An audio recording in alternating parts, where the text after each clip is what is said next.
siang dan salam untuk kita semua. Yang saya hormati Ibu Calon Penggerak ya. Yang saya hormati Bapak dan Ibu Guru SD Kipres Pamuai. Yang saya hormati rekan-rekan guru SMP Sapa Pamuai. Pertama-tama sebagai iman kita panjatkan puji dan syukur kehadirat Tuhan hanya berkat dan perkenan kita boleh dikumpulkan di tempat ini untuk mengikuti salah satu kegiatan yang digagas oleh calon guru penggerak SMP Negeri Sapa Pamuai. Bapak Ibu yang saya hormati, pada kesempatan yang indah ini di sini telah duduk bersama kita salah satu calon guru penggerak yang nanti akan memberikan materi kepada kita tentang budaya positif di sekolah. Saya rasa kalau berbicara soal budaya positif pasti berbicara tentang perilaku, karakter yang ada di sekolah, itu intinya. Dan ini nanti akan dipertajam oleh calon guru penggerak kita sebagai bagian dari tugas yang diemban oleh calon guru penggerak. Memang hal-hal ini harus dilewati. Tentunya saya mengucapkan banyak terima kasih buat Bapak Ibu pengajar SD yang sudah turut membantu bersama-sama dengan kami di sini dalam mensukseskan kegiatan program guru penggerak yang salah satu gurunya ada di SMP Sapa Pamuai. Jadi sebentar mari kita sama-sama melihat, kita sama-sama mendengar, kita sama-sama menyaksikan, dan kita sama-sama saling berdiskusi tentang apa sih budaya positif yang akan disampaikan oleh calon guru penggerak. Mungkin itu saja yang bisa saya sampaikan. Terima kasih dan shalom Bapak Ibu semua. Terima kasih Bapak. Selanjutnya kita akan mendengarkan pemaparan materi budaya positif dari Ibu ya.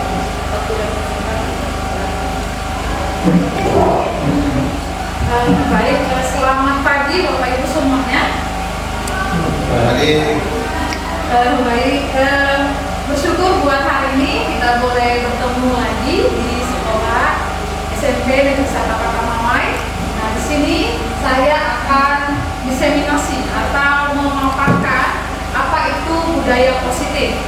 Ini adalah modul kami ya, guru penggerak untuk program guru penggerak. Jadi ini modul 1.4 memaparkan budaya positif. Oke, sebelum kita masuk ke budaya positif, mungkin kita akan buat kesepakatan kelas dulu Bapak Ibu. Bapak Ibu boleh melihat di depan, ini adalah kesepakatan kelas. Yang pertama, semua orang memiliki kesempatan untuk berpendapat. Yang kedua, berpendapat setelah dipersilakan. Ketiga, berpartisipasi penuh secara aktif. Yang keempat, jika ada satu orang berbicara, maka yang lain mendengarkan. Yang kelima, mengikuti kelas dengan perasaan yang bahagia. Dan yang keenam, berpikir terbuka dan saling menghormati. Nah, dari keenam kesepakatan kelas ini Bapak Ibu, adakah yang mungkin Bapak Ibu tidak setujui, atau ada yang perlu kita kurangi, atau ada yang semuanya sudah oke? Boleh ya, jadi kan kesepakatan kelas ini dari kita untuk kita dan oleh kita. Jadi kita akan disepakati bersama. Dari 6 kesepakatan kelas ini ada yang mau dikurangi atau dihapus, Bapak Ibu? Semuanya pas ya? Berarti nanti kita boleh mengikutinya di kelas kita. Jadi sebagai kesepakatan kelas kita punya kesempatan berpendapat, kita punya waktu untuk dipersilakan berpendapat, terus kita berpartisipasi penuh dan aktif dalam kelas ini. Kita juga bisa mendengarkan orang yang berbicara, terus kita juga mengikuti kelas dengan bahagia, dan kita berpikir terbuka dan saling menghormati. Oke, baik. Oke, sebelum kita memulainya, kita akan ice breaking dulu, ya. Ice breaking untuk membuat kompak kelas kita dan membuat kita semakin bersemangat mengikuti kelas ini. Bapak Ibu boleh saya undang untuk berdiri. Oke, nah Bapak Ibu boleh sebutkan nama satu benda di kelas ini, di dalam kelas ini aja. Satu nama benda di kelas ini. Ada? Ya, satu-satu berbeda ya. Jadi setiap Bapak Ibu yang kasih tahu nama bendanya itu beda. Jadi misalnya Bapak Kepsek, Bapak Milk itu berbeda. Jadi tapi di ruangan ini bendanya. Bisa ya? Oke, bisa. Oke, kita mulai. Bapak Kep. Ini buku. Buku. Oke, Bapak Melki. Meja. Oke, Bapak absen. Kursi. Spidol. Sudah. Tempat tulis sudah tepat? Oh, Bapak absen. Bapak tulis. Oke. Buku sudah. Bapak tadi Bapak Melki. Pena sudah. Bapak Melki tadi? Keramik. Meja. Keramik. Oke, keramik. Ibu? Bingkai foto. HP. Oke. Sudah ya, ingat ya. Semua sudah berbeda. Semuanya sudah kasih tahu namanya masing-masing. Permainannya adalah ketika saya kasih tahu, misalnya saya bilang, mungkin nanti nama saya laptop. Jadi saya bilang laptop. Setelah saya bilang laptop, maka ucapkanlah buku. Berarti nanti Ibu Sarwani. Nah, Ibu Sarwani bilang buku dulu. Karena Ibu Sarwani kan bilang buku. Nanti buku, tunjuk nama yang lain, nama bendanya ya, dan tunjuk orangnya gitu. Maka ingat ya tadi kan namanya sudah disebutkan toh? Sudah ya, jadi ini sudah, jangan ditanya lagi ya. Sudah dipersilahkan tadi ya. Oke, bisa? Bisa. Oke, konsentrasi, kita mulai. Ditunjuk orangnya. Laptop keramik. Keramik. Kita harus sebut nama yang sama. Ibu bilang keramik, baru sebut nama yang lain. Keramik. Meja. Keramik. Meja bilang. Meja. Nah, begitu. Lempar tangannya. Meja lagi. Meja. Oke.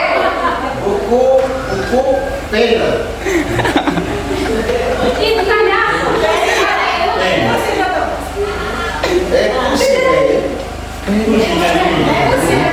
Kursi. Ingat lah, ingat ya. Konsentrasi di bawah yang dikasih tahu yang menjawab ya. Jadi biar kita uji, ya ingat nggak nama temannya. Oke, kita ulang. Laptop, HP. Bapak bilang hapus. Salah. Salah Pak. Kan sobat.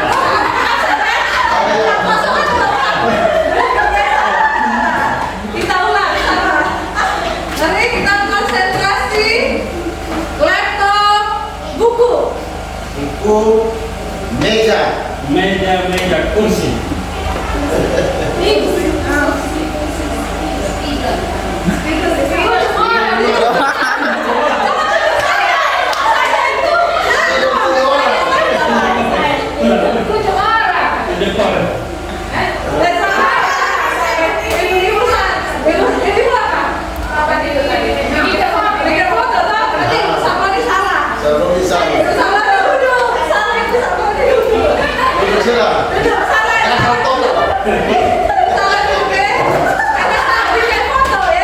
Oke, kita ulang lagi. Laptop, papan absen. Keramik. Keramik, bingkai foto. Bingkai foto, keramik. Oke. Keramik, spidol, buku. Meja. Kursi. Kursi hijau.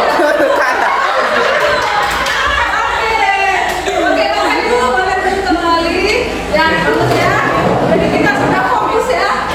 Oke, saya mau tanya dari permainan kita tadi, apa yang Bapak Ibu dapat? Dari permainan kita tadi itu, apa yang Bapak Ibu dapat? Yes, konsentrasi.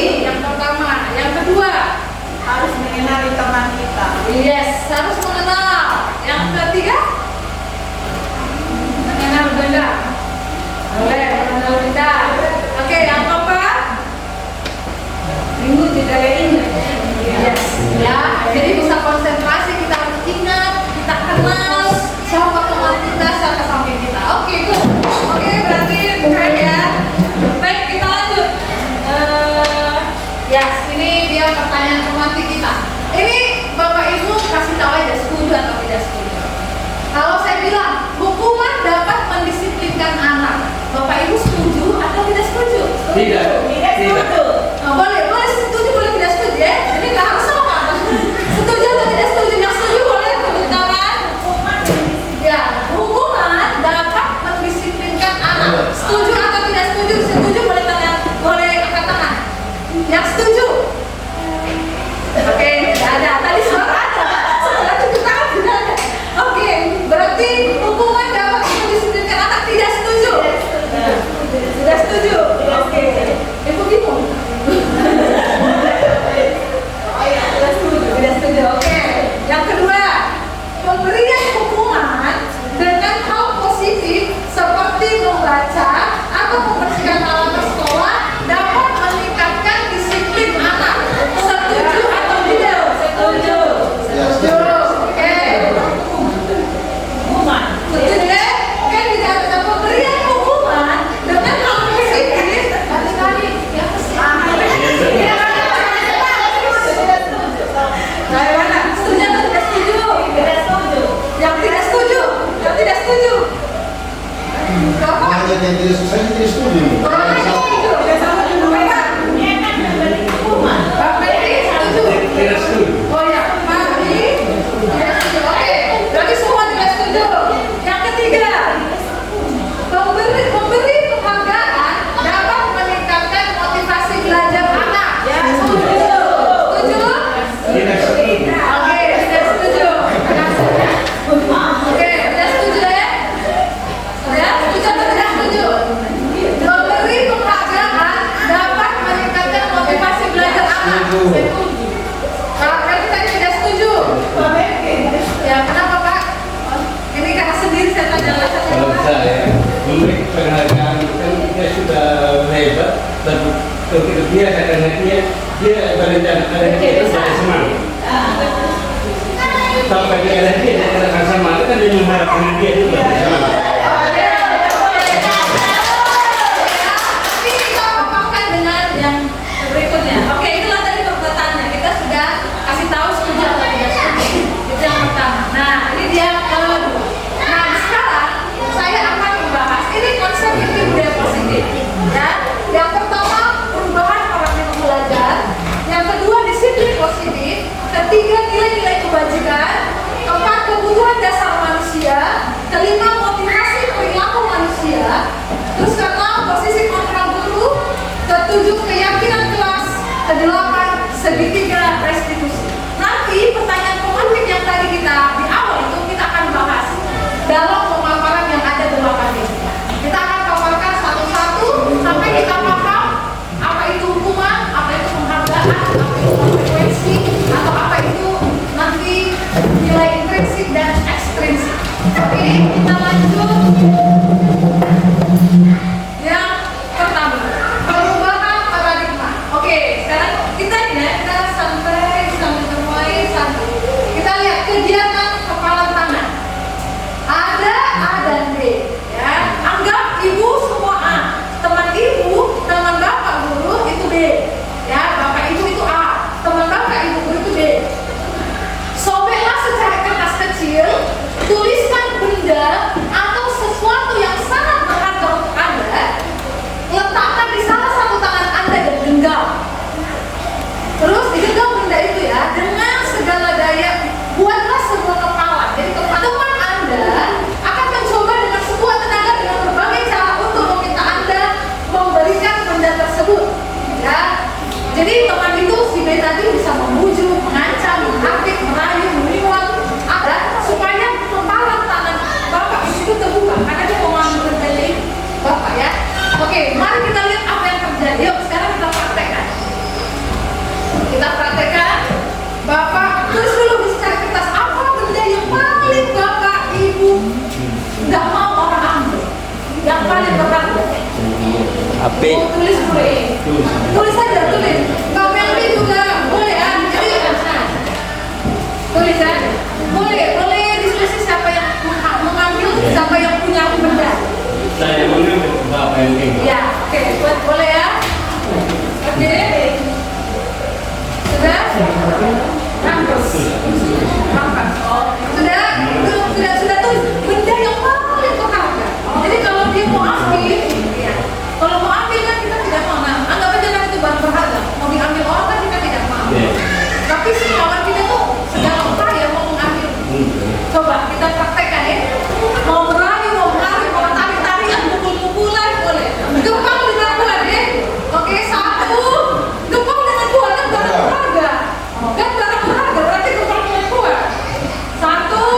3, mari.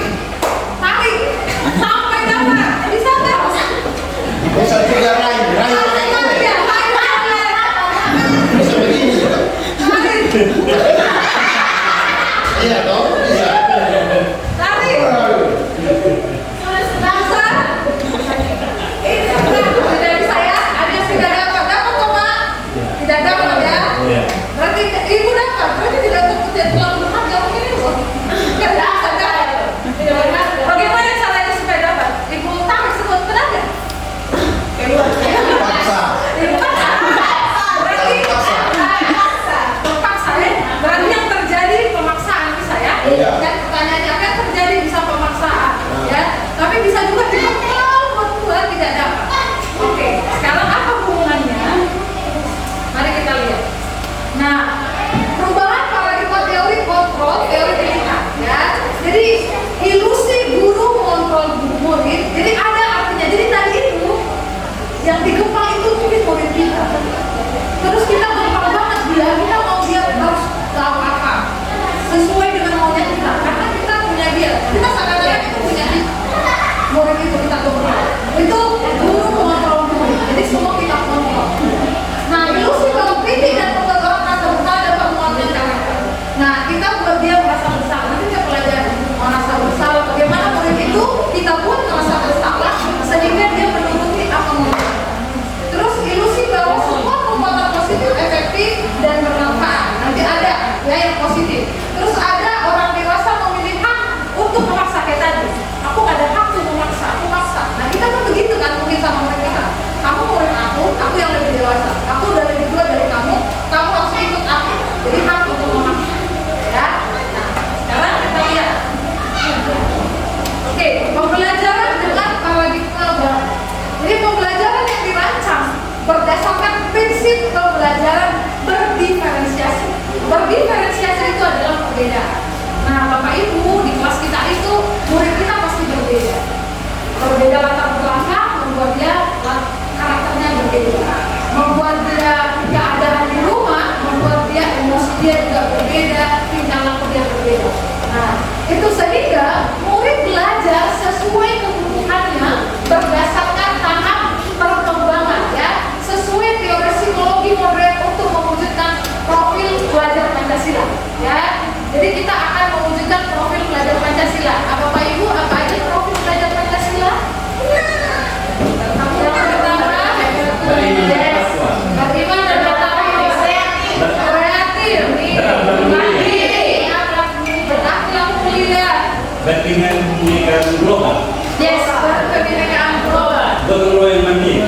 bergotong royong mandiri. Oke ya, jadi semuanya sepakat. Oke, keren. Lanjut, berarti kita bisa masuk. Oke nih, siapakah sesungguhnya yang memiliki kontrol? Ya, ada stimulus respon, ada teori kontrol dan pilihan. Stimulus responnya kita mencoba mengubah orang agar berpandangan sama dengan kita. Seakan-akan kita paksa, pandangan kita itu paling benar. Jadi kita paksa anak itu sesuai dengan kita. Nah yang kedua, perilaku buruk dilihat sebagai suatu kesalahan. Jadi kalau anak itu ganggu temannya, dia langsung salah, kita pukul.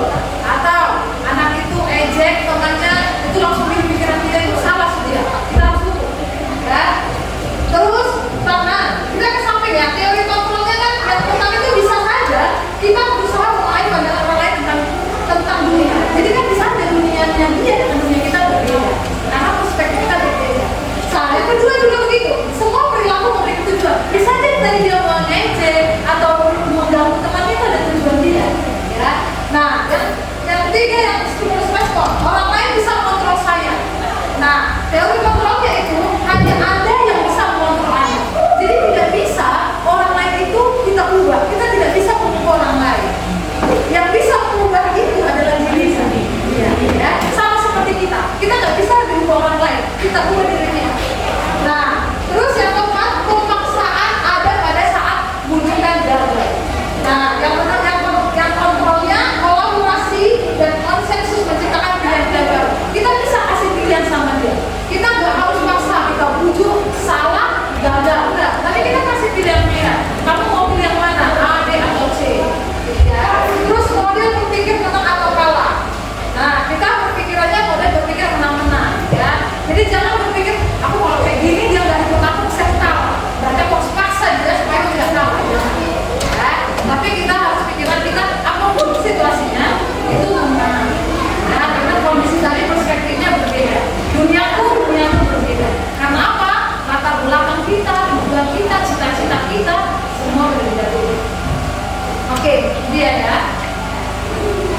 kita masuk ke disiplin positif.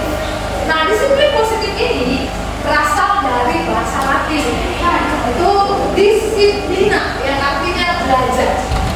Terus disiplin diri itu membuat orang menggali potensinya. Jadi nanti disiplin ini kita lakukan hanya untuk menggali potensinya menuju sebuah tujuan apa yang dia hargai, ya, jadi tujuan dia. Nah, yang ketiga, budaya itu, namun dalam diri kita maka kata disiplin telah berubah menjadi sesuatu yang dilakukan seseorang pada orang lain untuk mendapatkan kepatuhan. Ya, jadi disiplin itu lebih cenderung kita buat supaya mereka patuh kepada kita. Ya, jadi kecenderungan umumnya adalah menghubungkan kata disiplin dengan ketidaknyamanan, bukan dengan apa yang kita hargai atau pencapaian suatu tujuan mulia.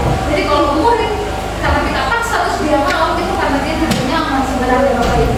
Ya, terus kita atau kita paksa dan kita hukum, dia ikut aja hukumannya. Nah, tapi karena dia tidak nyaman, ya, dalam hatinya pasti sedang berbunga. Ya. Yang keempat itu, sebagai pendidik tujuan kita adalah menciptakan murid yang memiliki disiplin diri sehingga mereka berperilaku mengacu pada nilai-nilai kebajikan asal dan memiliki motivasi intrinsik. Motivasi intrinsik itu motivasi dalam diri. Jadi dia memiliki kesadaran dalam diri untuk melakukannya tanpa wujudan, tanpa rayuan atau tanpa yang dinampakkan kita tadi, tanpa penghargaan.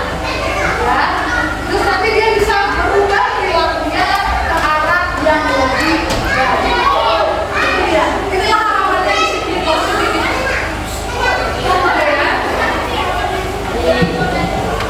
Baik, nah tadi disinggung nilai-nilai universal. Yes, nilai-nilai universal ini ada beberapa. Ya, saya ambil ada 3. Ingat ya, nilai ini disepakati bersama, lepas dari suku bangsa, agama, bahasa maupun latar belakangnya. Jadi tidak mengambil dari suku dia begitu, atau dia bahasanya yang begitu, ya dia begitu, tidak. Jadi ini kesepakatan bersama di luar dari latar belakang. Yaitu apa? Yang pertama, profil belajar Pancasila. Yang tadi kita sudah sebutkan, ya, ada 6 dimensi. Nah, ada Humanitarian Year Program, bisa toleransi, bisa rasa hormat, integritas, mandiri, menghargai, antusias, empati, pengetahuan, kreativitas, kerja keras, percaya diri dan komitmen. Ya, itu nanti akan ada dalam diri. Keterampilan hidupnya bisa dipercaya, ya, terus lulus nanti, terus mendengar yang aktif, tidak meremehkan orang lain dan memberikan terbaik untuk orang lain. Ya, itulah universal, itulah nilai-nilai kebajikan. Jadi nilai-nilai kebajikan ini semua ada pada kita dan ada pada anak. Ya, ini yang mau kita gali nantinya untuk menjadikan dia tahu, oh ini ada aku. Oke, yang keempat itu kebutuhan dasar manusia. Nah, supaya kita tahu anak-anak kita itu butuh apa sebenarnya, maka ada kebutuhan dasar manusia.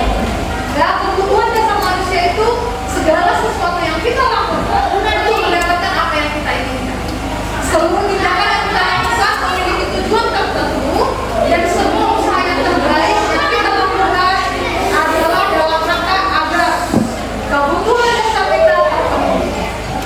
Ya. Jadi kebutuhan dasar kita terpenuhi. Inilah yang dimaksud. Nah, ada beberapa kebutuhan dasar yang ada di dalam diri kita dan di dalam anak-anak kita. Yang pertama itu bertahan hidup. Jadi anak-anak itu kebutuhan dasarnya kita, semua ya, anak-anak kita itu ada bertahan hidup kebutuhan dasarnya. Apa itu? Makanan. Kan kita perlu makanan, kita perlu pakaian, tempat tinggal, kita perlu aman, dan kita juga perlu sehat. Itu kebutuhan kita. Nah, yang kedua, kita juga perlu kasih sayang dan rasa terima.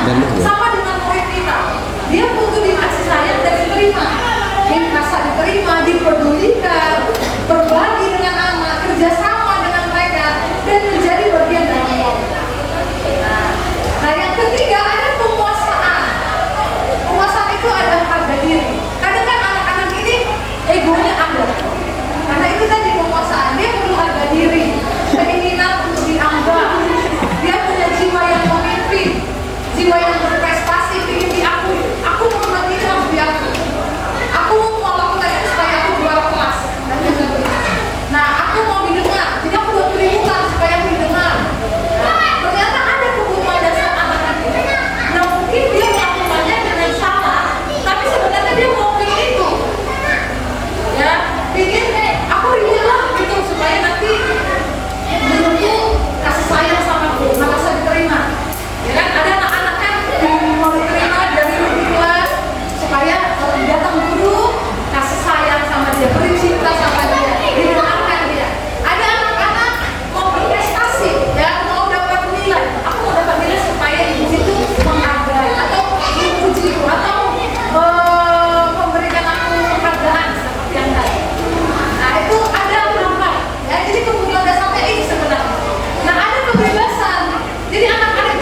juara, aku harus nilai 100.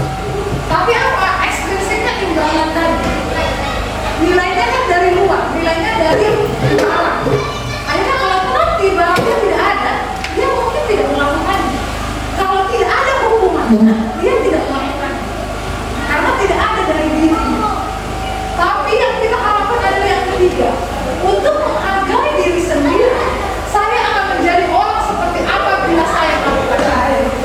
Nah, di sini dia sudah sadar. Saya harus hargai diri saya.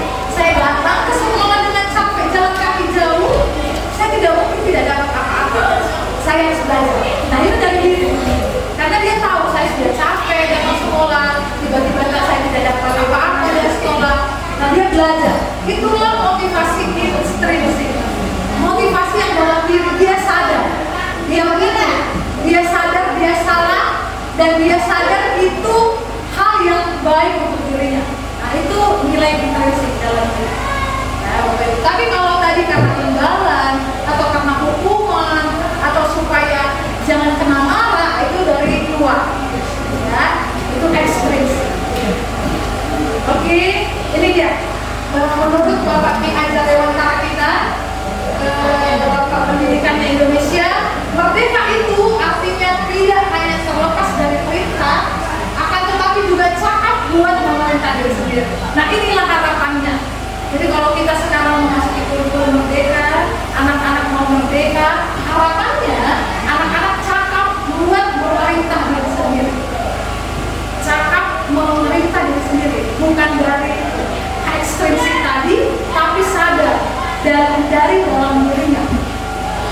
Ada kesadaran dan ada kemauan dalam diri. Itu yang kita harapkan.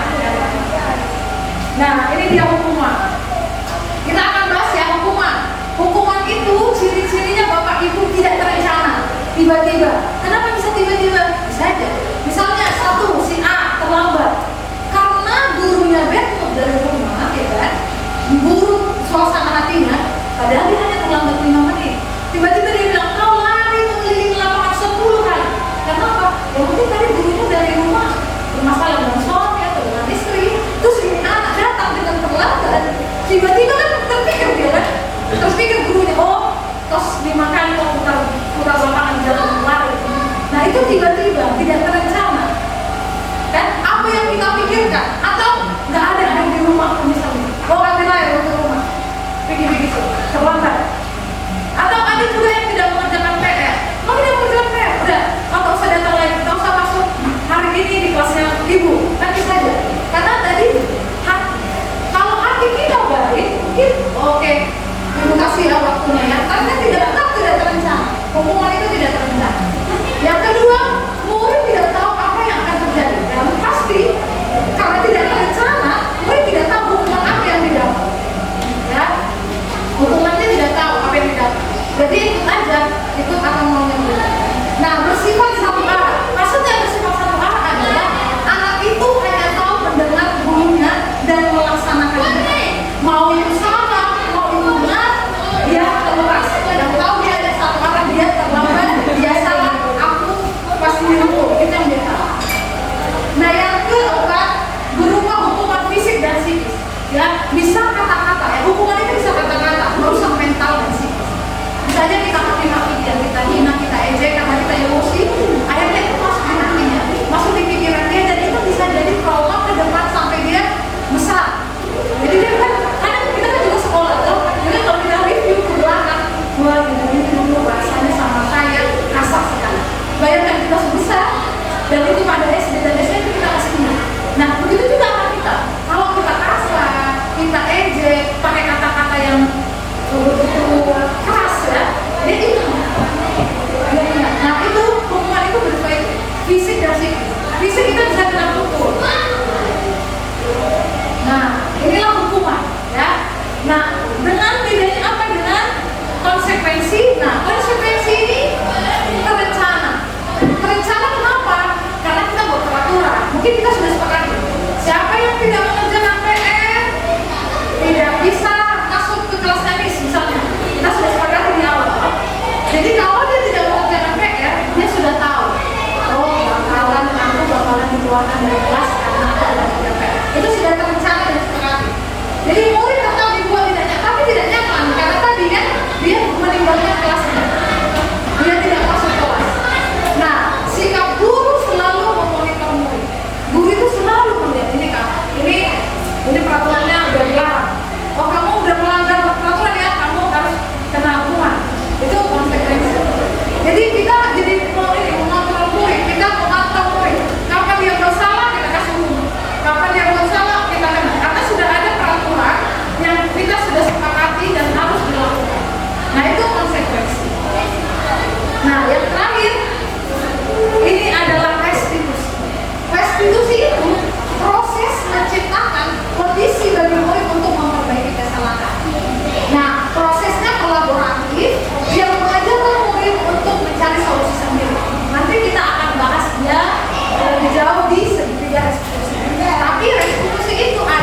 Konsekuensi.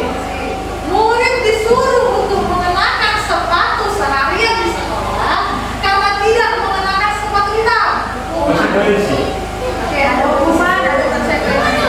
Yang terakhir, lari mengelilingi lapangan basket 2 kali karena terlambat 10 menit untuk pelajaran PJOK. Konsekuensi. Mari kita cek kebenaran. Yes. Jadi yang pertama itu hukuman ya Bapak Ibu, karena tidak ada korelasi, tidak ada hubungan antara terlambat ke sekolah dengan dia mencatat 100 kali kalimat saya tidak akan terlambat. Bisa kita pastikan tidak terlambat lagi setelah dia tulis? Tidak tahu. Ya, lari mengelilingi lapangan basket karena terlambat tadi ke sekolah. Bisa kan? Hukuman ya. Itu hukumannya karena tidak ada korelasinya. Maksudnya tidak ada korelasi. Hukuman itu tidak sesuai dengan apa yang dilakukan. Jadi seakan-akan kita sedang apa dia? Sedang bisa menyiksa atau sedang membuatnya supaya tidak melakukan. Padahal sebenarnya tidak melakukan dan bisa saja. Ya. Yang keempat, menggantikan kertas tugas teman yang telah dicoret-coret. Itu konsekuensi ya, karena dia harus mengganti. Ya ada peraturan. Membersihkan tumpahan air di meja karena tersenggol. Ya itu juga harus digantinya. Murid disuruh mengenakan sepatu seharian di sekolah karena tidak mengenakan sepatu hitam. Kan tidak ada hukumannya juga. Itu hukuman. Yang lari mengelilingi lapangan basket 2 kali karena terlambat 10 menit untuk belajar PJOK. Mungkin sudah peraturan ya, jadi harus dilakukan. Jadi konsekuensi. Lari bagian dari olahraga. Pas. Ya. Dan bisa saja sudah mereka sudah sepakat ya, guru PJOK dengan murid sudah sepakat. Oke, keren ya Bapak Ibu, mantap. Berarti sudah bisa. Ya inilah dia perbedaannya ya. Jadi kita bisa lagi perbedaan hukuman dan konsekuensi. Jadi kita bisa pahami apa yang kita lakukan di anak-anak kita, hukumankah atau konsekuensi. Perbedaannya ini sesuatu yang menyakitkan harus terjadi, tapi kalau konsekuensi sesuatu harus terjadi. Karena apa? Peraturan harus ditaati. Konsekuensi kan gitu. Ada peraturan dan ada tindak lanjutnya, ya konsekuensinya. Kalau peraturan itu dilanggar atau tidak ditaati, berarti ada yang harus dikerjakan. Makanya sesuatu harus terjadi.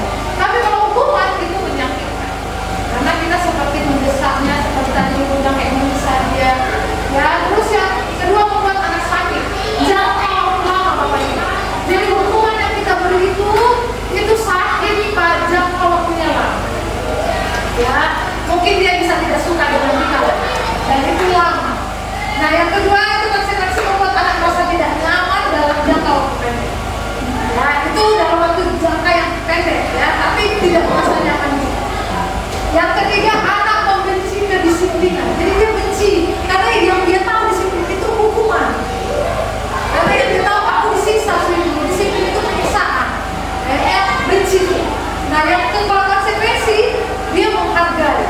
Kenapa menghargai? Karena ada peraturan, ada yang harus ditaati. Itu kan menghargai peraturan. Jatuhnya menghargai peraturan.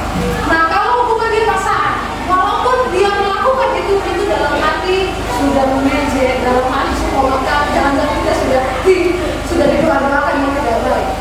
Ya, tapi kalau konsekuensi ada stimulus, ada yang mau kita lakukan terhadap anak. Nah, yang terakhir berikutnya membawa anak menyakiti diri sendiri. Jadi dia kadang juga mau ada yang mendapat hukuman. Akhirnya kan lari ke menyakiti diri sendiri, berserah untuk dihukum. Ya. Terus membawa anak agar mudah menyesuaikan diri. Nah, konsep diri yang buruk, jadi dia punya citra yang buruk. Kamu ini terlambat terus, apa sih kerja kamu? Gurunya udah gitu dong. Nah dia jadi pikir ya, aku terlambat, aku buruk ya, aku terlambat terus. Nah itu dia jadi konsep dirinya buruk. Kamu pelajarannya miss selalu nggak bisa, kamu bodoh sekali. Ini aja kamu tidak bisa, satu tambah satu kamu tidak. Nah, itu salah. Padahal bisa saja minatnya tidak matematika, ada kita masuk lagi. Tapi bisa saja dia tidak suka memang matematika, dia lebih suka PJOK. Tapi karena kita sendiri kamu bodoh sekali, 1 kali 1, 2 kali 1 tidak bisa. Nah itu tertancap di dunia. Aku anak bodoh, aku udah bodoh sama matematika. Udah lah ibu mau bilang apa sih? Aku bodoh matematika. Akhirnya dia tidak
kalau preferensinya sedih kalau semua memang sangat tidak bisa dengan perubahan yang sekarang.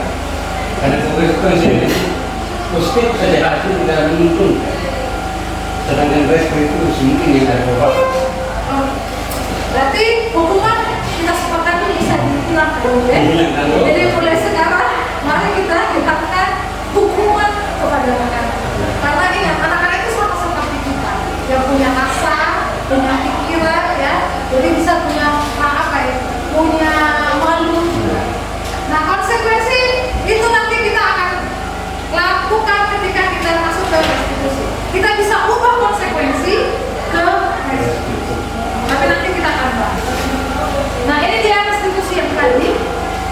Restitusi itu proses, ya, ini proses.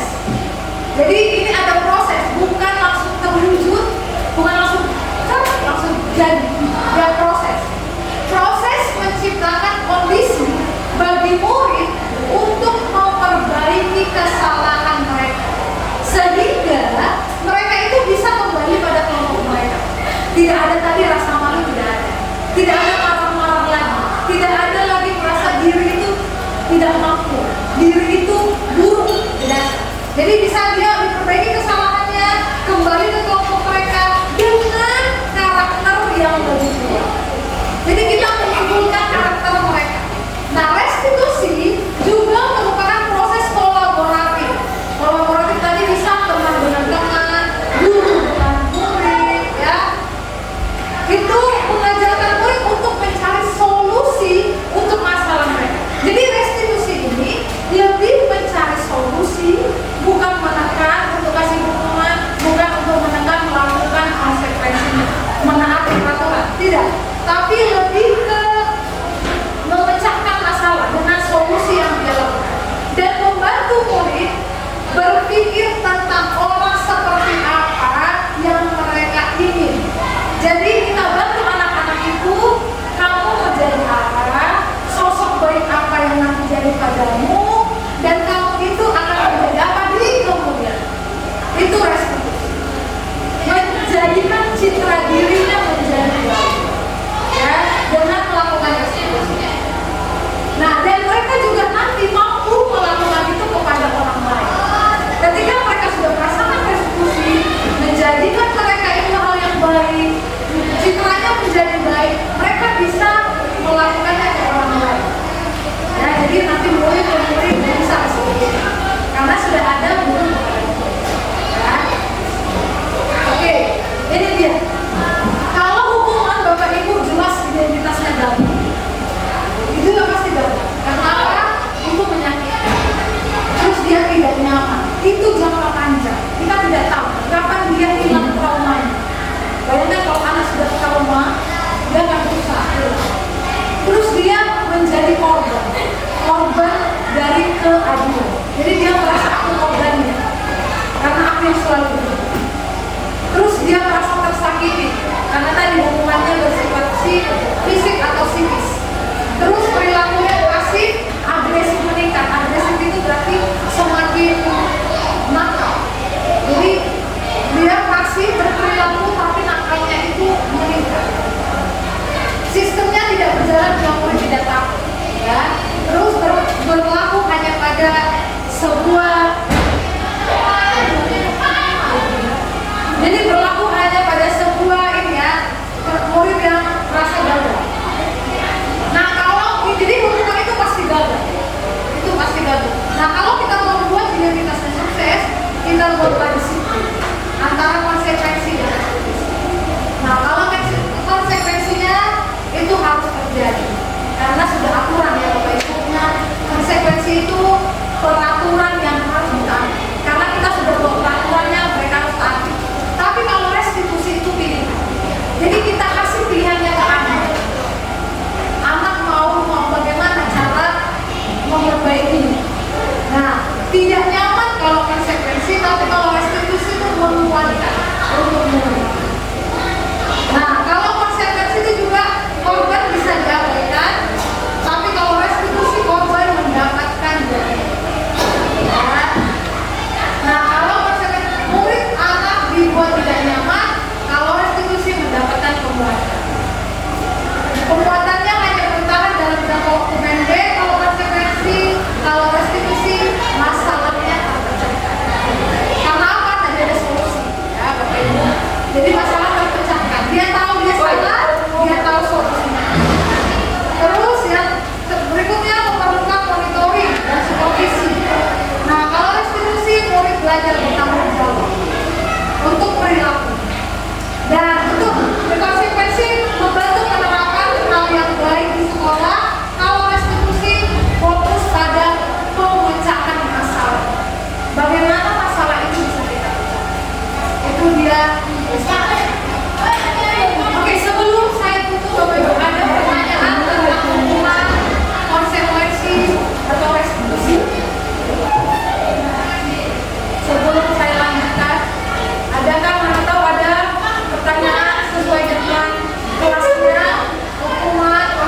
mungkin konsekuensi masih bisa dilakukan di kelas tapi mereka langsung tidak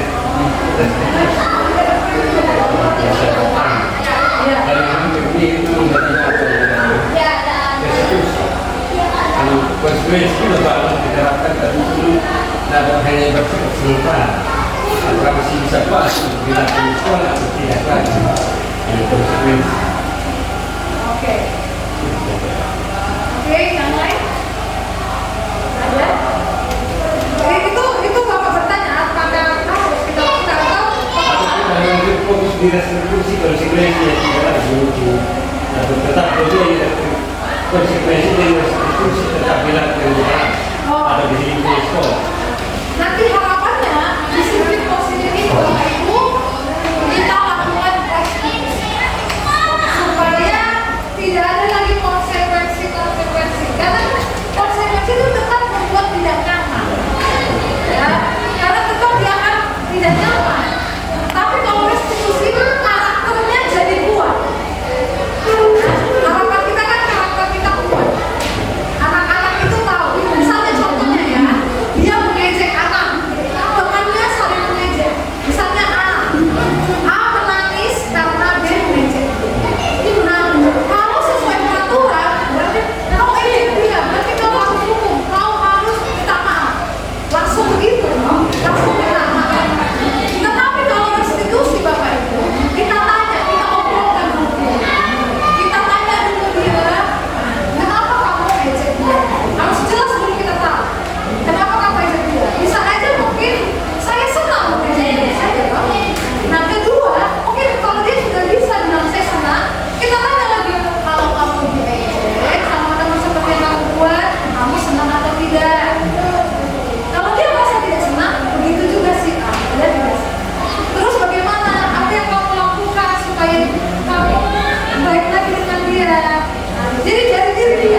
dia kalau restitusi. Oke, sekarang kita masuk ke 5 posisi kontrol dulu. Jadi guru itu punya kontrol. Ada kontrol yang pertama penghukum, yang kedua membuat orang merasa bersalah, ketiga teman, keempat pemantau, kelima manajer. Nah, ini adalah 5 posisi kita di sebagai guru di kelas. Kita sedang lihat, kita sedang kembali review ke diri kita, ya, ke kelas, sedang kita ngajar anak. Kita di posisi apa sebenarnya? Penghukum kah? Pembuat orang bersalah kah? Teman kah? Pemantau kah? Atau manajer? Nomor 5, manajer. Bapak manajer ya? Kita lihat ya, kita akan jelaskan satu-satu. Kita akan lihat dari sini. Kalau dia menghukum Bapak Ibu, ini dia menghukum, ya. Nah, kita lihat. Kalau dia menghukum, guru itu berbuatnya menghardik, ya, menuju-nuju, ya, menyakiti, menyindir. Itu kalau menghukum, guru berbuat begitu. Terus kalau gurunya nanti berkata, kalau kamu tidak melakukannya, awas ya, rasakan. Itu guru tuh kalau menghukum. Terus hasilnya adalah memberontak, menyalahkan orang lain dan lain-lain. Kaitannya dengan dunianya nanti adalah murid meletakkan guru di luar dunia yang berkualitas. Ya, itu dia. Nah, murid berkata, biarkan saja, nanti juga marah lagi. Nah, itu nanti murid akan begitu. Kalau kita marah terus marah, awas ya, rasakan. Nah, nanti murid akan berkata, biarkan aja, nanti juga marah lagi. Dari terbiasa, loh. Dari terbiasa anak-anak itu. Nah, dampaknya pada murid mengulangi kesalahan. Dia pasti mengulangi kesalahan. Nah, kita lihat kalau kita membuat orang bersalah, kalau gurunya berbuat berceramah dan mengatakan, nah, seharusnya kamu begitu loh, ibu kecewa loh kok tadi menyakiti dia. Itu orang berbuat salah. Kamu nggak marah, kamu nggak sedih kalau ibu sedih. Kamu nggak merasa kasihan kalau ibu dimarahi kepala sekolah. Kamu jangan nakal, nak, nanti guru dimarahi kepala sekolah. Itu membuat merasa bersalah, ya. Terus guru berkata, kamu seharusnya kamu sudah tahu ibu lelah sekali, ya.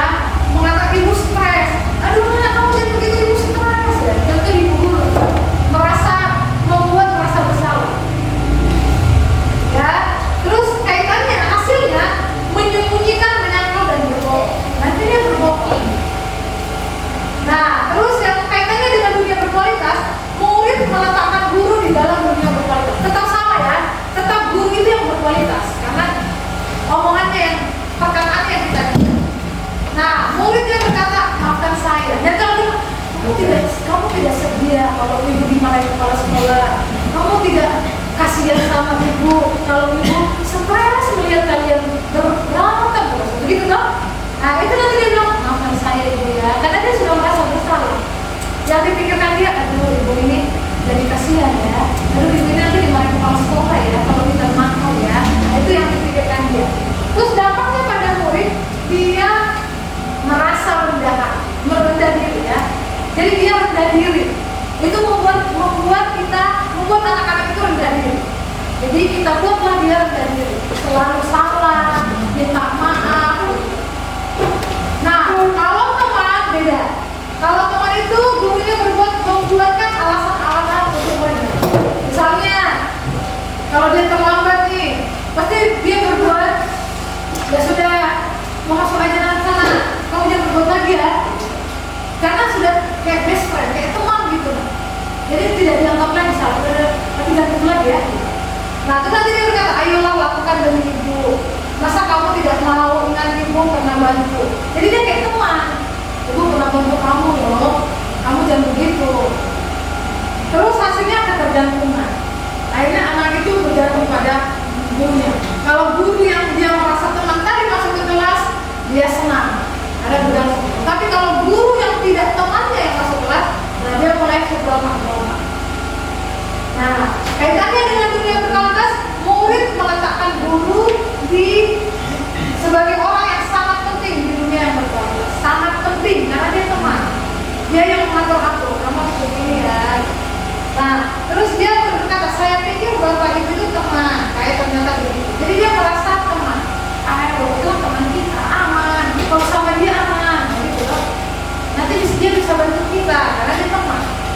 Nah, dampaknya pada murid lemah.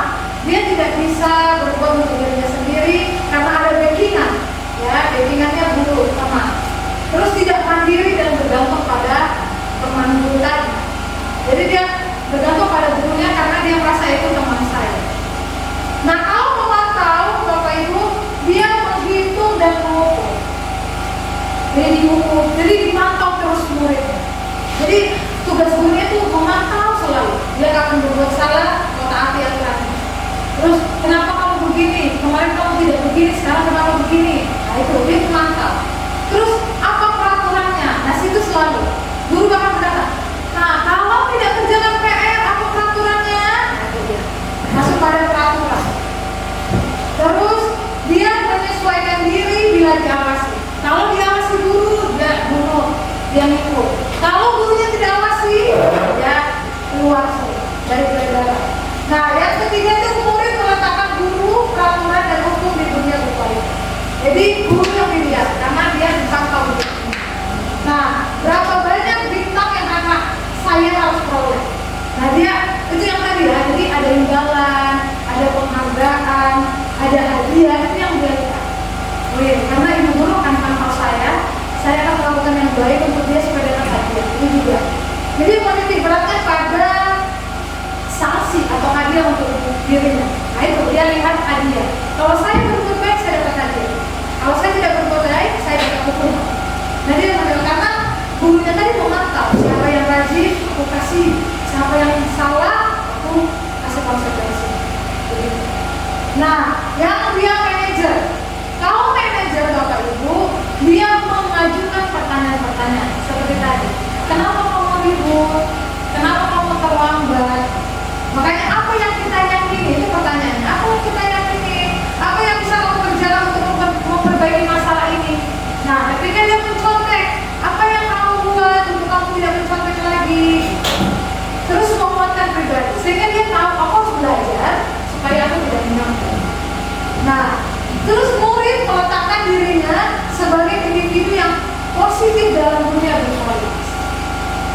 Bagaimana caranya saya bisa memperbaiki keadaan? Itu kalau murid. Nah, mengevaluasi diri bagaimana cara memperbaiki diri. Itulah bedanya posisi kontrol kita. Kalau kita menghukum, kita akan hukum dia. Kalau membuat orang bersalah, kita membuat dia salah, merasa bersalah ketika dia tidak menghormati kita atau tidak mengikuti peraturan guru. Nah kalau teman, dia sangat mau hukum seperti teman, dia tidak bisa lagi melakukan yang baik karena dia akan ada guru nih yang bisa bantu kita. Nah kalau teman tahu, dia akan lihat kamu salah, kamu kasih hukum konsekuensi. Kalau kamu benar, saya kasih hadiah. Nah kalau manajer, dia lebih memperbaiki dirinya, memperbaiki perilakunya. Apa yang bisa kamu lakukan untuk memperbaikinya? Kenapa kamu terlambat? Apa yang bisa kamu lakukan supaya besok tidak terlambat? Itu dia. Kalau dia manajer. Nah, sekarang dari yang kita sudah jelaskan, Bapak Ibu, ada pemukul, membuat orang merasa bersalah, teman, pemantau, manajer. Kalau kita gurunya, saya dan Bapak Ibu, kita sedang di posisi kontrol yang mana?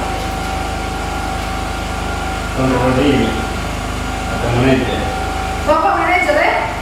Mantap. Berarti kalau manajer mantap, memperbaiki kesalahan. Apa Pak? Kalau kita ya, ini kan harapannya kita manajer.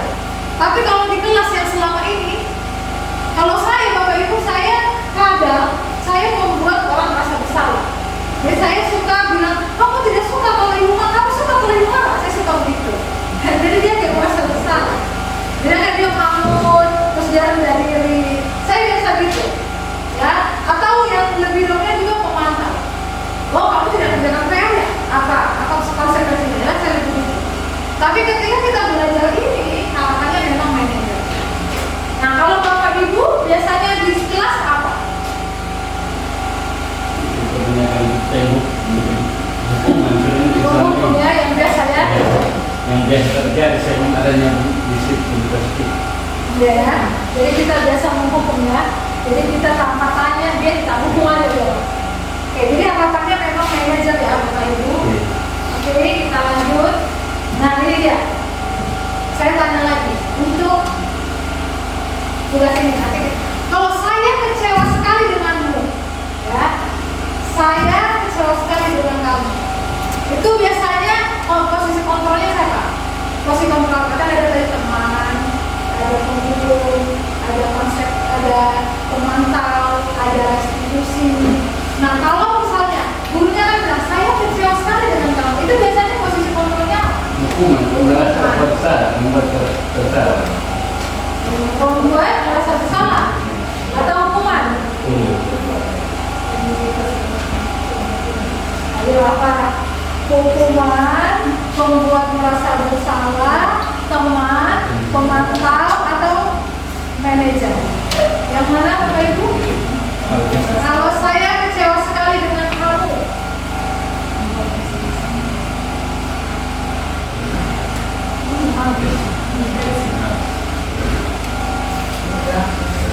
apa?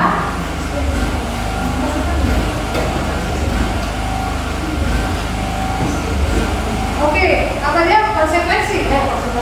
Hukum.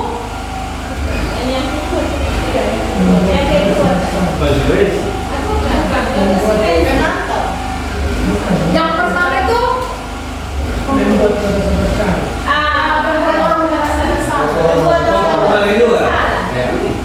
Ini kan Dewa sudah pernah Hukuman bikin merasa bersalah. ada dua orang nanti. Intinya dia menghukum, jadi merasa bersalah kan masuk hukuman. Ya kita ambil yang 5 kontrolnya. Kan ada posisi yang penghukum, pembuat merasa bersalah, ketiga ada teman, keempat pemantau, yang kelima restitusi. Masih banyak. Iya. Tambah lagi. Oke, jadi yang dari 5 itu dari penghukum, ya, terus ada ya membuat merasa bersalah, teman, pemantau dengan restitusi. Yang tadi yang mengatakan bahwa saya kecewa sekali dengan kamu. Nah itu Jadi nomor 2 sudah besar sudah masuk situ.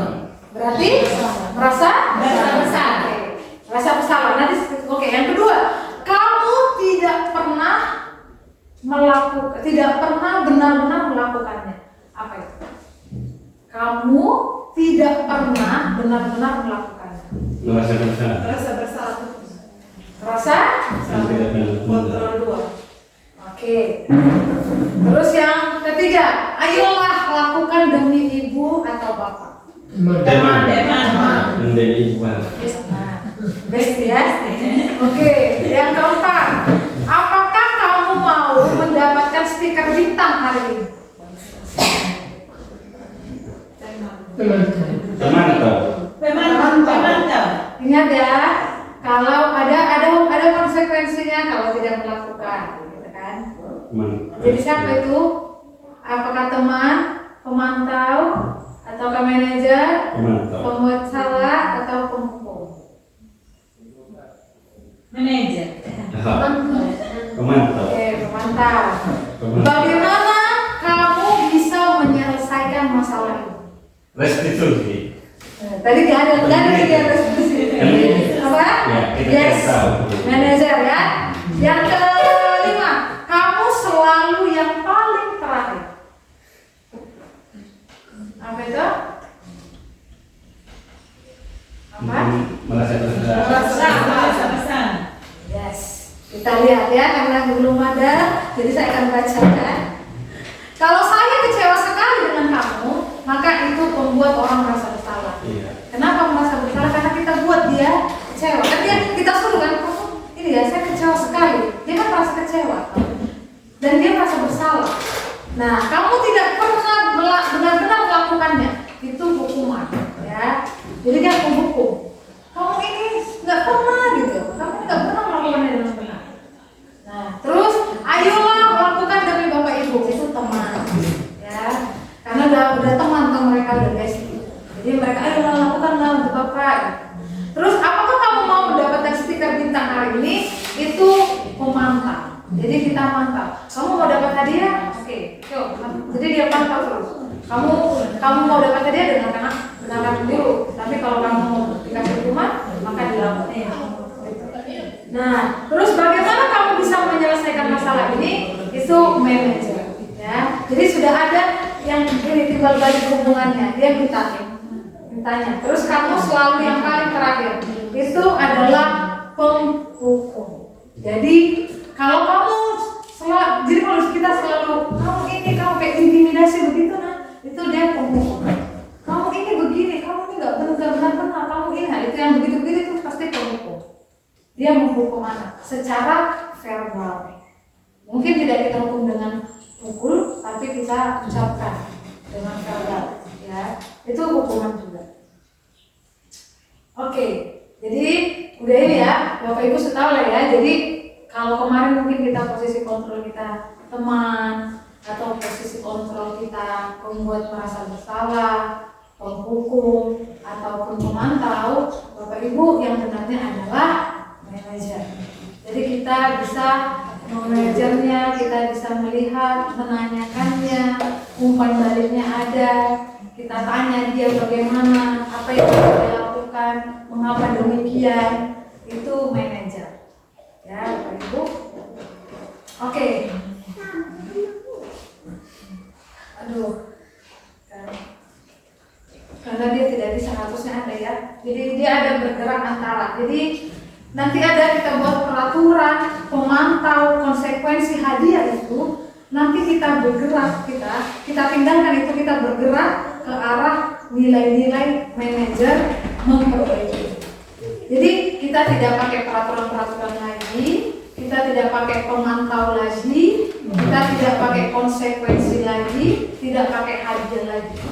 Tapi kita arahkan dia untuk mendapatkan nilai-nilai manajer. Jadi kita bantu, kita arahkan untuk memperbaikinya. Itu dia kalau manajer. Ya.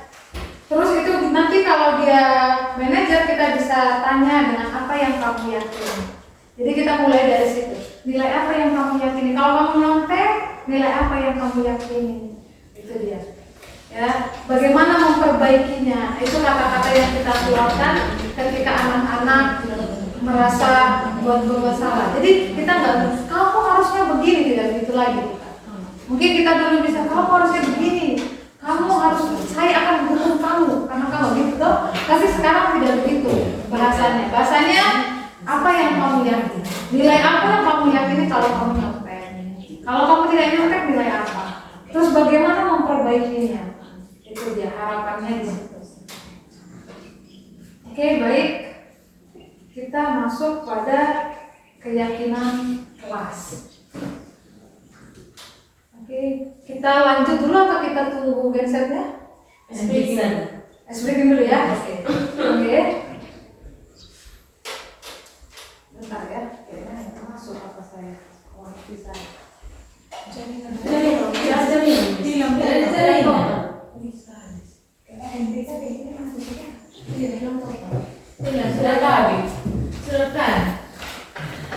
Smart juga.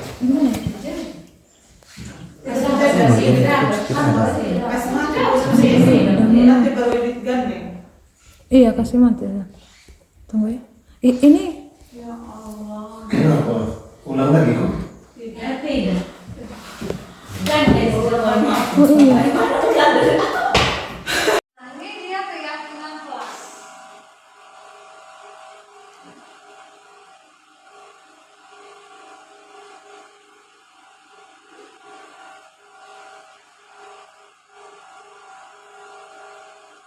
Oke, ini dia ya.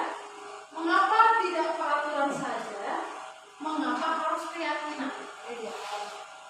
Karena keyakinan kelas tadi di awal ya. Kenapa tidak peraturan kelas? Kenapa keyakinan kelas? Nah, ini pertanyaannya. Mengapa kita memiliki peraturan harus menggunakan helm bila mengendarai kendaraan roda dua? Ya, pertanyaannya. Mengapa kita memiliki peraturan harus menggunakan helm bila mengendarai kendaraan roda dua? Kenapa kita harus pakai helm kalau mengendarai kendaraan roda dua? Untuk menjaga yang mana yang keselamatan, yes, menjaga keselamatan dan keselamatan. Oke, yang kedua, mengapa kita memiliki peraturan 3M? Menggunakan masker, mencuci tangan, dan menjaga jarak 1,5 meter. Jaga kesehatan. Oke. Yuk, mengapa kita memiliki peraturan harus datang tepat waktu pada saat mengikuti pelatihan? Supaya untuk mendukung motivasi intrinsik kembali ke nilai-nilai keyakinan lebih menggerakkan seseorang dibandingkan mengikuti serangkaian peraturan-peraturan. Artinya, Bapak Ibu, kenapa tidak peraturan memakai helm? Ya, tapi keyakinan karena supaya dari dalam diri kita itu memang sadar nyawa aku berharga dan aku harus selamat. Itu harus ada, bukan karena peraturan kalau aku nggak pakai helm bayar 50.000, bukan. Tapi memang dari dalam diri supaya menjaga keselamatan kita. Yang kedua itu menjaga kesehatan kita. Kita sadar kesehatan itu penting. Ya, bukan karena kita mau didenda atau bukan karena kita biar dihukum pidana, dipenjara, begitu. Ya itulah motivasi intrinsik, motivasi dalam diri. Kesadaran kita memakai helm karena kita mau selamat. Kesadaran kita pakai masker karena kita mau sehat, tidak terjangkit virus corona. Dan begitu juga dengan tepat waktu. Kita mau mengikuti sesi dari awal sampai akhir. Kita tahu materi yang mau diajarkan, maka kita datang tepat waktu. Oke, ini dia keyakinan kelas. Kesepakatan kelas yang diyakini bersama guru dan murid dengan harapan dapat meningkatkan kedisiplinan murid. Nah, Bapak Ibu, kesepakatan kelas ya, tapi bukan guru yang kasih tahu, bukan murid yang kasih tahu, tapi sama-sama memberitahu kesepakatan kelas apa yang akan kita sepakati di kelas. Jadi murid memberitahu apa yang mau kita sepakati, guru juga memberitahu. Jadi kesepakatan bersama supaya meningkatkan kedisiplinan murid. Nah, keyakinan kelas berupa pernyataan universal dibuat dalam bentuk positif dan bersifat abstrak. Keyakinan kelas hendaknya tidak terlalu banyak sehingga mudah diingat dan dipahami. Jadi tak usah terlalu banyak, 4 cukup. Ya, semua warga kelas ikut berkontribusi dalam pembuatan keyakinan kelas lewat kegiatan mengutarakan pendapat. Jadi Bapak Ibu boleh, apa yang mau kita kesepakati di kelas di hari ini? Boleh. Jadi tanya anak-anak, jangan contenis, jangan buang sampah sembarangan, begitu. Ya, jadi itu dari murid.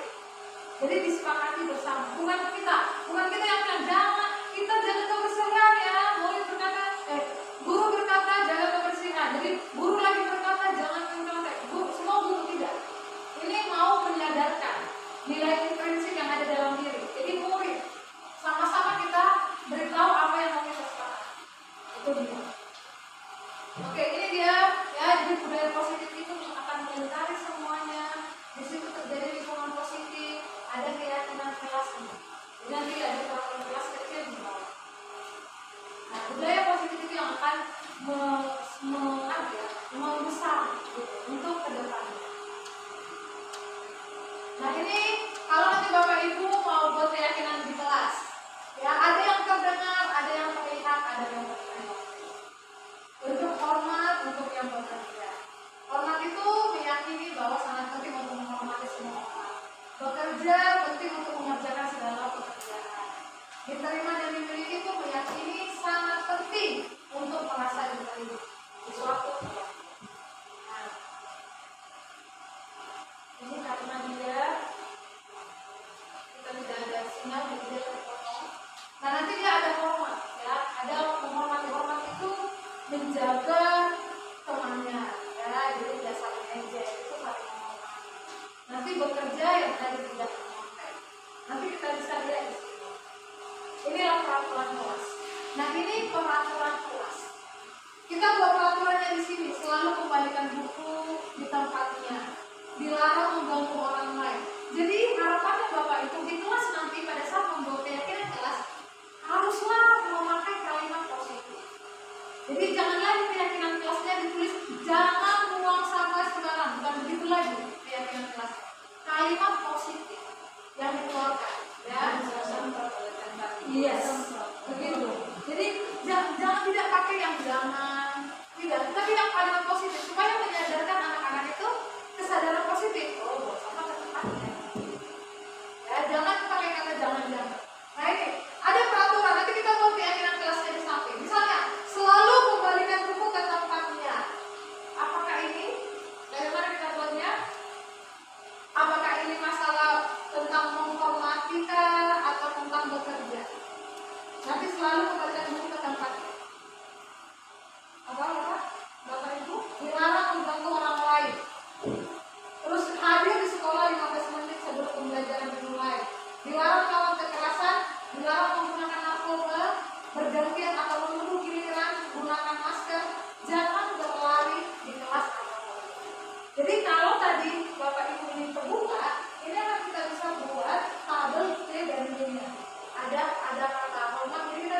menumbuhkan tanggung jawab.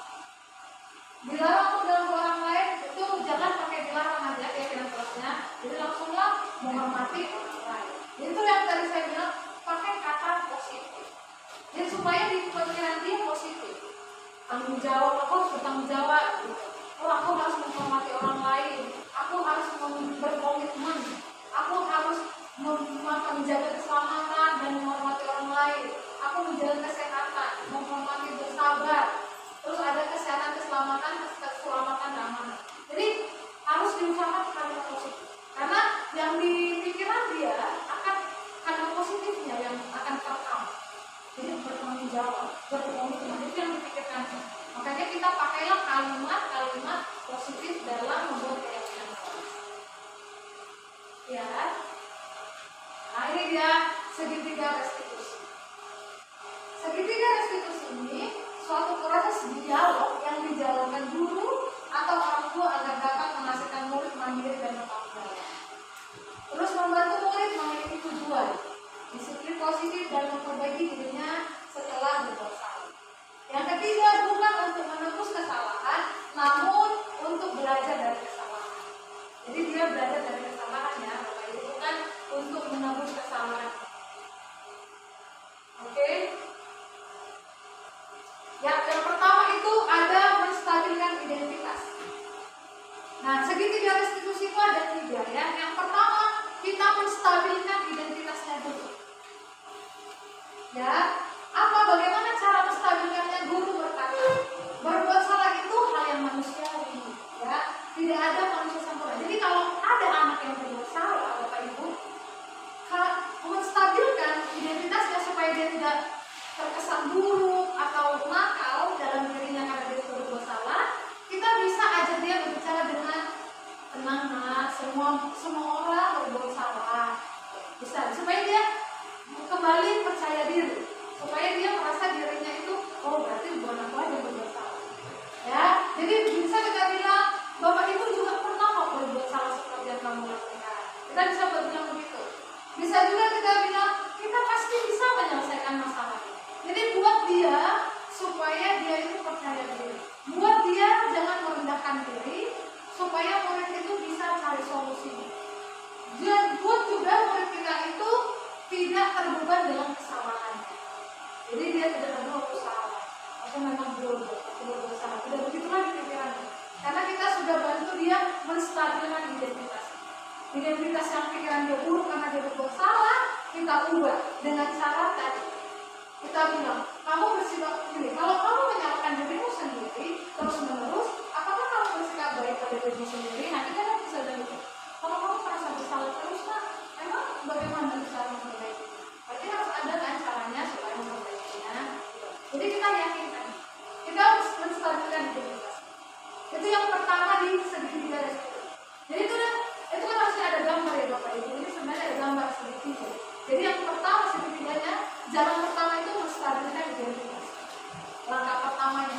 Makanya dia segitiga, karena ada 3 jalan, 3 cara yang kita lakukan. Yang pertama menstabilkan identitas ya. Untuk membuat anak yang merasa gagal karena berbuat salah menjadi positif terhadap dirinya. Itulah harapannya. Harapannya dia tetap positif pada dirinya, walaupun dia sudah berbuat salah. Ya. Dengan cara apa? Guru tadi berkata berbuat salah itu hal yang manusiawi. Tidak ada manusia yang sempurna. Bapak juga pernah kok melakukan itu. Ibu juga pernah kok melakukan. Jadi dia merasa, aku merasa diterima. Ya, tidak langsung dihakimi karena salah. Oke, yang kedua validasi kebutuhan.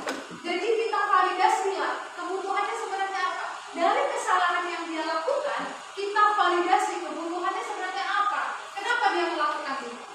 Itu membantu murid mengenali basic need atau kebutuhan dasar yang ingin dipenuhinya ketika melakukan kesalahan itu. Tadi kita sudah bahas ya, ada 5 kebutuhan dasar. Jadi apa yang sebenarnya dia mau, kenapa dia lakukan kesalahan itu?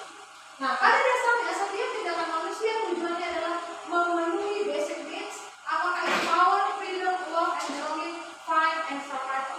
Yang tadi ya, yang butuh kasih sayang, ya, butuh kedewasaan, kemandirian, atau butuh ini dia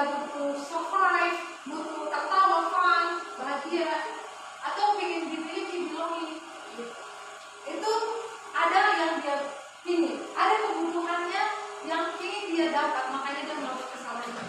Nah, guru harus berkata dengan kamu bisa saja kan melakukan hal yang buruk, tapi kamu tidak melakukannya. Nah, kita bisa bilang kamu pasti punya alasan mengapa melakukannya. Kita bisa tanya dia, kenapa kamu melakukan itu? Apa alasannya? Apa yang kamu lakukan? Apa yang penting bagimu kenapa kamu lakukan? Terus, apakah kamu bisa melakukan lebih baik lagi besok? Nah, itu kan kembali ditanyakan. Berarti dia tidak akan melakukan hal yang lain. Dia menyadarkan, memvalidasi kesalahannya. Jadi berarti kebutuhan apa yang dia butuh? Dia mungkin nyontek apa? Dia belum beli temannya. Karena kebutuhannya apa? Kebutuhannya dia ingin fun aja. Dia mau pengen bermain sebenarnya. Tapi permainannya dia membuat temannya merasa tersakiti, jadi menangis mungkin. Nah, itu validasi kebutuhan. Dan yang terakhir, menanyakan keyakinan. Inilah yang terakhir caranya. Segitiga itu. Anak melihat kesalahannya dihubungkan dengan norma sosial dan nilai-nilai yang mendasari manusia berinteraksi dengan orang lain. Disinilah kita dapat solusinya. Solusi itu dari anak sendiri. Dengan guru berkata apa nilai yang kita percaya itu.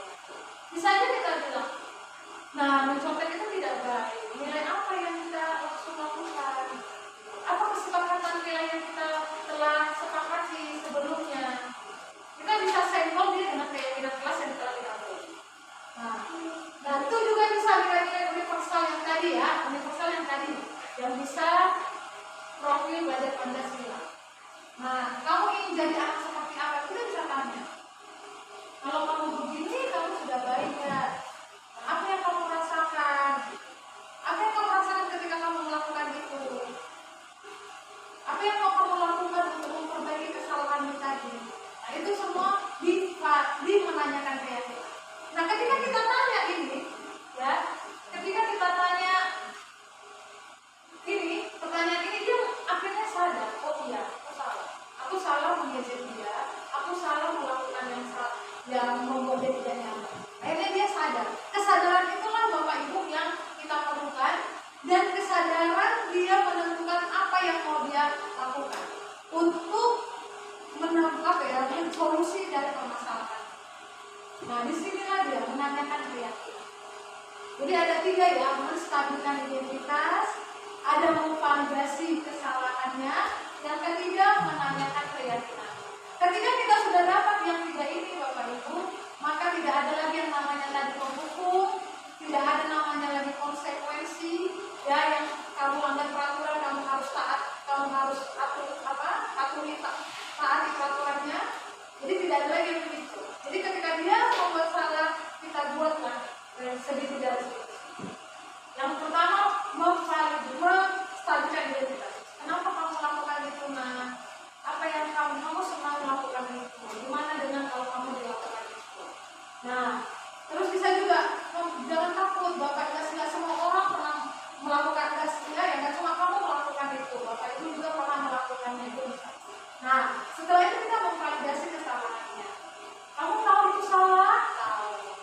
Nilai apa yang kita sepakati? Harusnya saya menghormati dia, itu saya tidak mengejek dia, misalnya gitu. Ya benar. Nah, masuklah kita ke penilaian keyakinan. Terus setelah itu bagaimana apa yang harus kamu lakukan? Saya akan minta maaf Ibu. Nah, itu semua siswanya yang menjawab. Ya, dan dari situ nanti dia bisa melakukan dan akhirnya kesalahan-kesalahan itu tidak berulang-ulang lagi. Dia sadar akan kesalahan, sadar dia telah berbuat salah, dan dia juga sadar dan dia dapat mencari solusi untuk setiap perilaku yang tidak baik yang dia lakukan. Itulah harapan yang kita lakukan di segitiga restitusi ini. Oke. Nah, kalau agak sulit, kalau itu misalnya ini ada intervensi dalam rumah, kalau anak itu diam saja, kan ada ya anak katanya, kenapa kamu melakukan itu diam? Terus apa yang harus kamu lakukan untuk memperbaiki masalah? Diam terus nggak ada dia ngomong apa. Kita jangan marah ya Bapak Ibu, jangan jawab dan gitu ya, dan teriak. Tapi kita intervensi dalam rumah. Kita buat dia lebih baik. Mungkin kita diamkan dia dulu, kita tenangkan dia, berhenti aja, tenang aja dulu kita. Nah, setelah tenang kita tenangkan, kita tanya lagi. Sebenarnya kamu ingin jadi apa sih? Kita tanya pelan-pelan. Kalau dia di awalnya susah mengutarakan, Nah, kita kasih waktu dia, kasih tenang. Setelah itu kita tanya, kamu sebenarnya mau jadi apa? Apa yang kamu inginkan? Tadi wajar nggak melakukan kesalahan itu? Ya, itu pelan-pelan. Nanti pelan-pelan baru dia akan cerita. Karena kan ada anak kita yang tanya pun diam awalnya. Nah, ini kita kasih intervensi video supaya dia lebih tenang. Mana tahu dia tidak tenang sebenarnya. Jadi kita kasih waktu tenang dia. Setelah tenang baru kita tanya, kapan kamu siap? Kapan kamu siap untuk kita mulai? Baru kalau dia bilang saya sudah siap, ibu, boleh ditanya. Kenapa tadi? Apa yang kamu lakukan? Ya, kenapa kamu lakukan itu? Jadi kita bisa menang. Terus sekarang apa yang mau kamu lakukan? Bagaimana cara kamu memperbaikinya? Di situ. Jadi kita tidak langsung marah, tapi kita kasih intervensi. Dia boleh kasih tenang dia dulu. Kalau dia tidak mau, langsung bercerita. Oke, itu aja Bapak Ibu.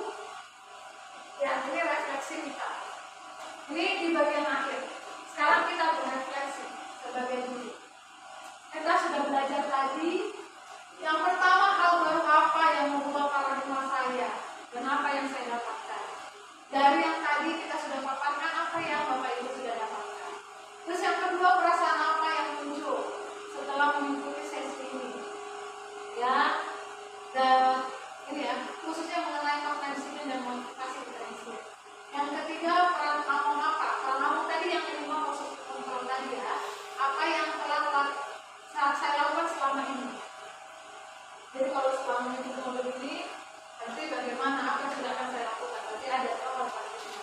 Yang keempat, saya akan menjadi akunya seperti apa setelah mengikuti modul.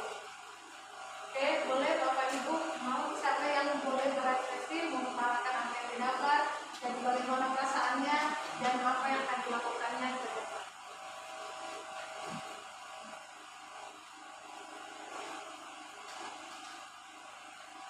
Ada?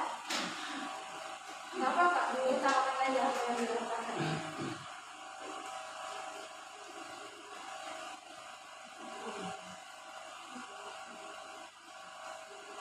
Ya mungkin tadi kan, kalau tadi kita bahas, kemarin saya menunggu.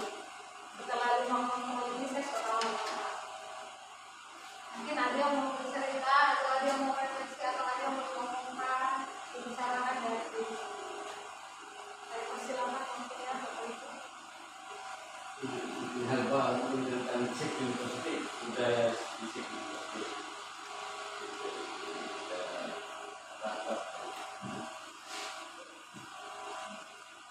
Ya, dari pengerti mungkin Bapak Ibu sudah mulai ya Pak untuk melakukannya ya. Minimal di kelas kita masing-masing. Dan saya pribadi saya sudah melakukan, setelah saya berhenti nggak bisa mengikuti semua. Oh. Sudah terapkan. Oke, yang lain?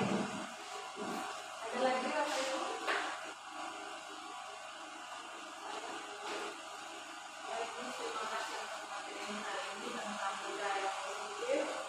Itu pernah didengar-dengar, tapi belum terlalu tahu sejauh mana tentang itu.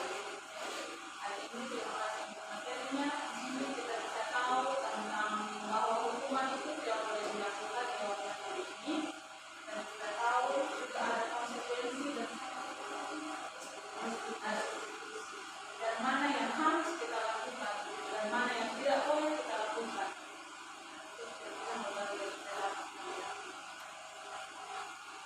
Oke ya, berarti kita sepakat ya Bapak Ibu kalau tadi kita sudah belajar tentang hukuman, konsekuensi dan restitusi. Kita hilangkanlah pembuku yang ada di diri kita, jadi kita sudah bisa mengontrol diri kita sebagai manajer. Ya, dan konsekuensinya kita ubah menjadi restitusi. Mulailah kita bertanya, sebenarnya kebutuhan apa dari anak-anak kita, kenapa dia melakukan hal itu? Ya, dari 5 kebutuhan dasar itu tadi kita bisa paham. Karena pasti anak melakukan sesuatu ada alasannya. Mungkin dia cari perhatian kita, atau butuh kasih sayang kita, atau manja-manja, atau ingin tempat kita, bisa saja. Ya, dari sini kita paham. Oke, baik Bapak Ibu. Ya, ini aja pemaparan saya hari ini. Terima kasih buat waktunya dan terima kasih juga buat kolaborasi kita dalam penyampaian diseminasi budaya positif ini. Harapannya dengan pemaparan ini kita belajar dari diri kita sendiri di kelas kita masing-masing untuk mencoba restitusi ketika anak-anak kita punya masalah atau anak-anak kita yang butuh perhatian, kita bisa mengontrol diri kita sebagaimana kontrol yang baik di dalam yang kita itu manajer ya kontrol. Itu aja, terima kasih saya ucapkan. Selamat siang bagi kita semua.